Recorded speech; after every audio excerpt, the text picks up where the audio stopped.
The last time he was here, he had a balaclava over his head, a gun in his hand and a backpack filled with jewellery he'd stolen from old widows in Double Bay.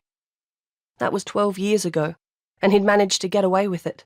Hocked the watches, necklaces and earrings to a jeweller in Chinatown for 1/10 of their value. Seeing only $100,000 from $1 million score was a fat pill that almost made him choke. But he'd known there was no point haggling over stolen goods, and he'd been desperate for cash. Yet Mitch Baker never forgot anything. 2 years later, he hit that same store in Chinatown as payback. But the jeweller had cops on his payroll and, even with a guilty plea and good behaviour, Mitch had lost 6 years of his life to Goulburn jail. If you'd asked Mitch, he'd tell you everything happened for a reason, because he'd made good friends inside and found his new mission in life.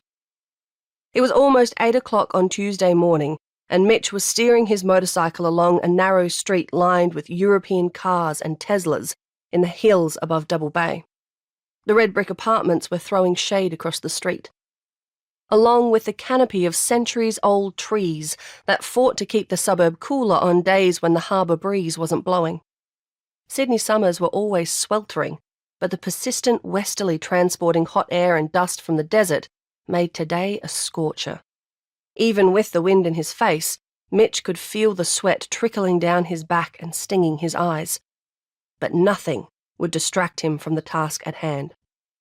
Mitch had been out of prison for 4 years and had a sense of purpose he hadn't experienced since he was a soldier. After a few hundred metres, the apartments gave way to double garages and rendered mansions that climbed up and down the hill. Mitch had memorised the address and knew he was close. A few more turns, and he arrived at the house, parking his motorcycle between a 4-wheel drive and a van, the bike's rear tyre facing the curb for a quick getaway. The first delivery was always going to be the hardest, but Mitch was calm and focused.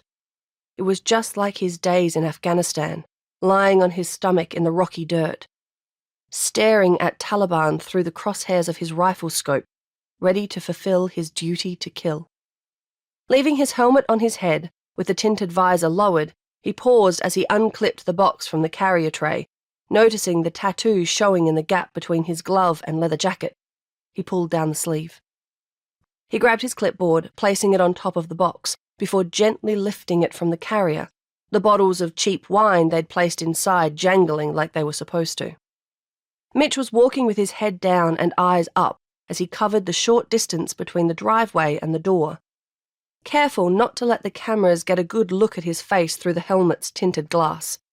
There was another camera in the intercom by the front door, and he kept his head pointing to the side as he rang the bell.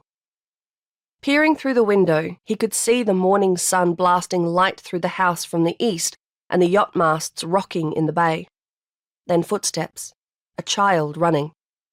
They knew there would be children in the house. Sally, aged 8, and Jack, 13.